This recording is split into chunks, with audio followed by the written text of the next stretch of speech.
भोजन का भोग लगाइए। राजा राम आइए, राजा राम आइए, मेरे भोजन का भोग लगाइए। राजा राम आइए, राजा राम आइए, ओ मेरे भोजन का भोग लगाइए। ओ मेरे भोजन का भोग लगाइए।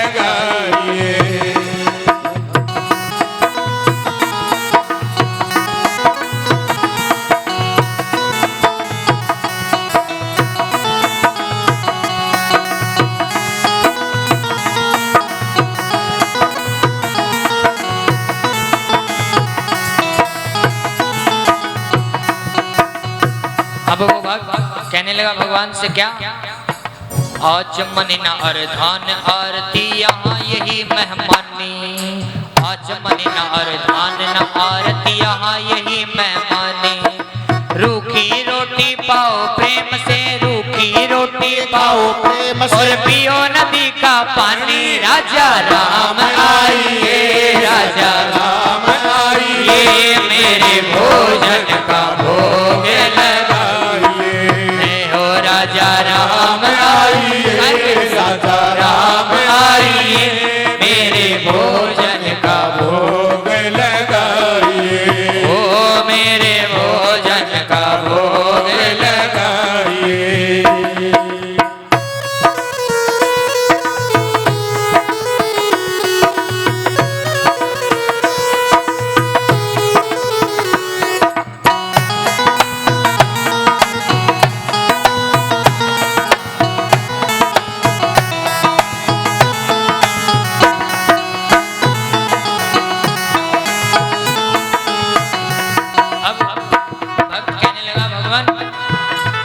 मंदिर में तो अच्छी पूड़ी कचौड़ी खाते थे, लेकिन मैंने यहाँ कुछ नहीं बनाया। और भक्त कहता है, पूड़ी और कचौड़ी भगवान सेवक ने न बनाई।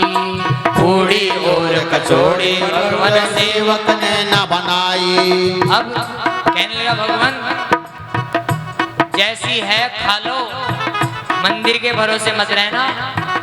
वहाँ तो आज कुछ भी नहीं है, वहाँ से जान छुटाकर तो मैं आया हूँ। और वो भक्त कहता है, भूल करोगे यदि तज दोगे भोजन रूखे सूखे। भूल करोगे यदि तज दोगे भोजन रूखे सूखे। एकादशी आज मंदिर में, एकादशी आज मंदिर में, बैठे रहोगे भूखे। राजा राम आइए, राजा राम आइए, मेरे भोजन का भोग लगाइए। राजा राम आइए, राजा राम आइए, ओ मेरे भोजन का भोग लगाइए। ओ मेरे भोजन का भोग लगाइए। मेरे भोजन का भोग लगाइए। ओ मेरे भोजन का भोग लगाइए। जैसे ही कहा, भूल करोगे यदि तज दोगे भोजन रूखे सूखे। भगवान मंदिर के भरोसे मत बैठना। और जैसे ही भक्त का ये भाव सुना, भगवान प्रकट हो गए। लेकिन भगवान भी बड़े कौतुकी। सीता समारो पितवाम भाग, सीता जी को अपने साथ लेके आए राम जी। अब जैसे ही देखा, दो चिंता हुई मन में। एक बार राम जी की तरफ देखे, एक बार भोजन की तरफ देखे। भगवान कहने लगे, क्या हुआ? कुछ नहीं, कुछ नहीं भगवान, आइए भोग लगाइए। मन ही मन कहता, आदि एकादशी तो आप मेरी करवा ही दोगे। अब भगवान ने भोग लगाया। भगवान जैसे ही जाने लगे, वो भक्त कहने लगे, भगवान भगवान अगली बार जल्दी आ जाना, अगली एकादशी को इतना विलंब मत करना, मुझसे भूखा रहा नहीं जाता। भगवान बोले आ जाएंगे। और भगवान अंतर ध्यान हो गए। अब अगली एकादशी आई, फिर गुरुजी ने कहा जाओ।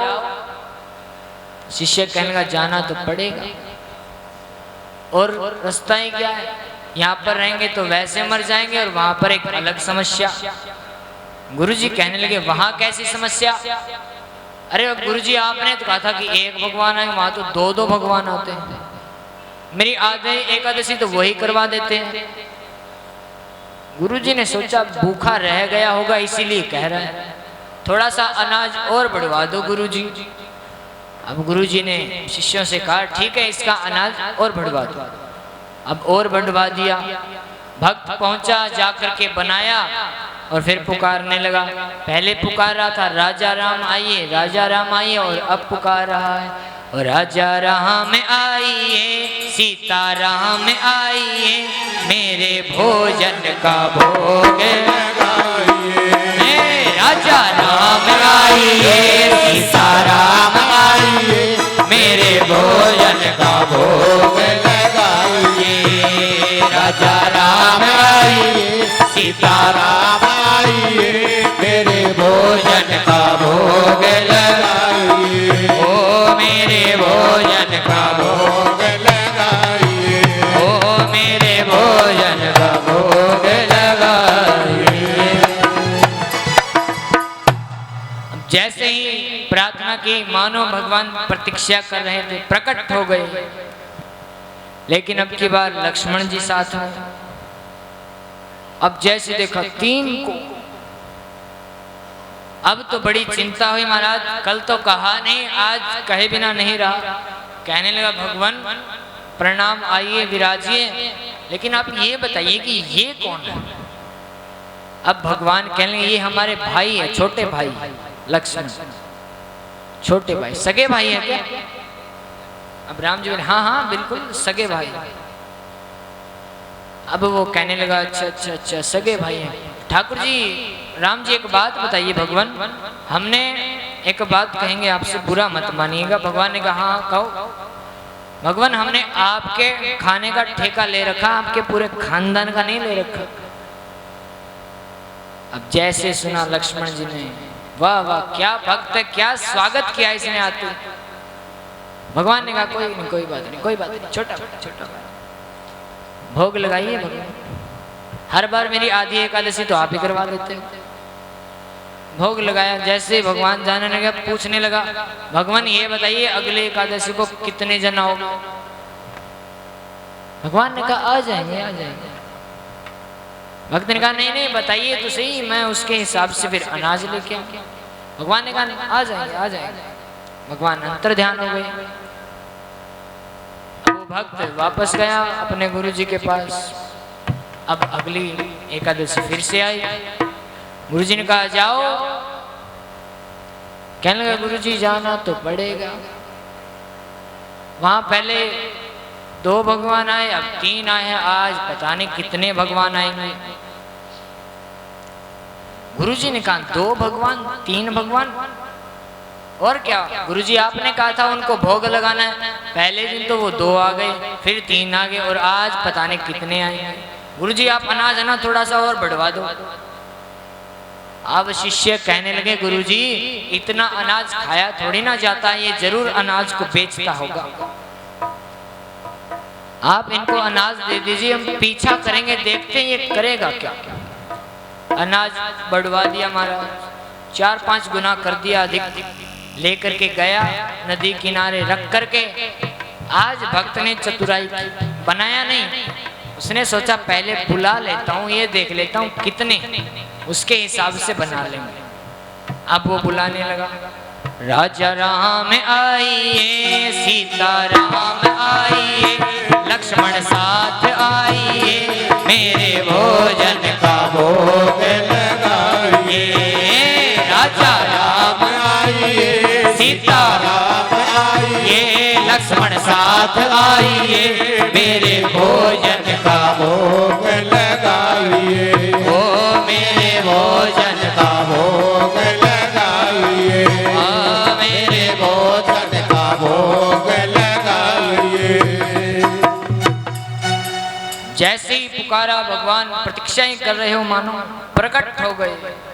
बैठ विपिन ने भक्त ने जब कीनी प्रेम पुकार, 2 कांचन में प्रकट भयो दिव्य राम दरबार। राम जी का पूरा दरबार आ गया। अब जैसे ही देखा ओ हो आज तो हद ही कर दी। पहले 2-3 अब इतने सारे।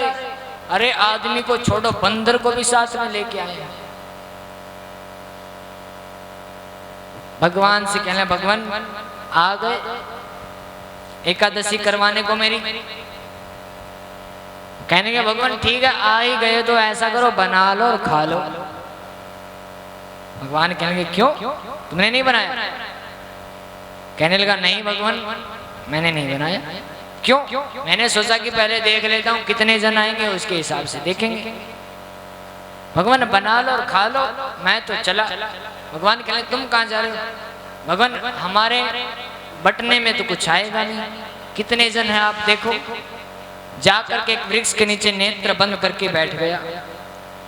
अब भगवान ने कहा बनाओ भाई, भक्त का भाव है, भक्त का आदेश है, बनाओ खाना। अब सीता जी भोजन बनाने लगी, लक्ष्मण जी लकड़ी लाने लगे, सभी रसोई बना रहे हैं। और जहाँ सीता जी रसोई बनाए वहां तो सभी ऋषि मुनि इकट्ठे हो गए। महाराज मैया हमको भी थोड़ा दो, हमको भी थोड़ा दो, हमको भी थोड़ा दो। अब जैसे ही सुना शोर को, आंख खोल करके देखा, लो कुछ बचता तो ये नहीं बचने देंगे। अब पहले कमी थी कि और आ गए। नेत्र बंद करके भक्त बैठा है वृक्ष के नीचे। अब गुरुदेव अपने शिष्यों के साथ आते हैं, देखते हैं कि चेला ऐसे कैसे बैठा है। भगवान गुरुदेव को वो दृश्य नहीं दिखाई दे रहा उन शिष्यों को। भक्त से आकर पूछा, अरे ऐसे क्यों बैठे हो, खाना ऐसे क्यों रख रखा, बनाओ और खा लो। गुरुजी क्या खा ले, आप देखिए आपके कितने सारे भगवान। गुरुजी कहने लगे कहां पर है, हमें तो नहीं दिखाई दे। अरे गुरुजी ये रहे, ये बना रहे, खा रहे। अब गुरुजी को तो दिखाई नहीं दे रहे। अब गुरुजी अपने शिष्य से कहने लगे कि मुझे नहीं दिखाई दे रहे, कहाँ हैं भगवान। अब वो भक्त भगवान से कहता है, भगवान आप मेरे गुरुजी को क्यों नहीं दिखते। भगवान कहते हैं हमारा दर्शन हर एक को थोड़ी ना सुलभ है, तुम तो भोले भाले हो, इतने भोले भाले तुम्हारे गुरुदेव थोड़ी ना, तुम्हारे ये अन्य जो गुरु भाई हैं ये थोड़ी ना है। अब तो कहने लगा नहीं मेरे गुरु को भी देखो, उनकी कृपा से तो आपका दर्शन हुआ है, यदि वो मुझे नहीं बताते, मार्गदर्शन नहीं करते तो मैं आपको कैसे प्राप्त करता। अब गुरुदेव ने पूछा क्या हुआ, क्या कह रहे हैं। तब वो कहने लगा कि भगवान ऐसे कह रहे हैं कि आप सरल नहीं हैं। अब तो गुरुजी रोने लगे, सरल तो हुए नहीं लेकिन तरल हो गए महाराज। अब भगवान का साक्षात दर्शन कर रहे हैं। राम जी, सीता जी, सबका दर्शन किया गुरुदेव ने। और अपने शिष्य से कहते हैं, शिष्य ये सचमुच के ही भगवान है। अरे तुम इनसे रसोई बनवा रहे हो, इनके चरणों में पड़ो, प्रार्थना करो। और भगवान कहते हैं कि मैं अपने भक्त के लिए सब कुछ करने को तैयार हूं, बस वो निभाने वाला होना चाहिए, वो रिश्ता, वो संबंध निभाने वाले होने चाहिए। भगवान तो तैयार है, वो तो कृपा निधान कृपा करने के लिए ही है। कोई कृपा करवाने वाला हो, कृपा पात्र हो। ऐसे ऐसे भक्तों को भगवान ने दर्शन दिए। कल हमने नामदेव जी का दर्शन किया कि किस प्रकार उन्होंने 71 बार अपने जीवन में भगवान के साक्षात दर्शन किए। 71 बार। ऐसे ही परम भक्ता, भक्ति की संतों ने गंगोत्री कहा,